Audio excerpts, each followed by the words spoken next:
Welcome back to another technical deep dive here in the debug zone. Today, we're tackling a big question and breaking it down with insights from other users. Hopefully, this clears up some misconceptions and helps you get the answer you need. So buckle up, stay a little curious, and let's jump right in.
And that's a wrap.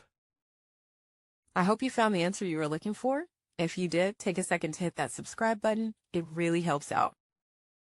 And let me know in the comments which solution worked best for you. See you next time in the debug zone.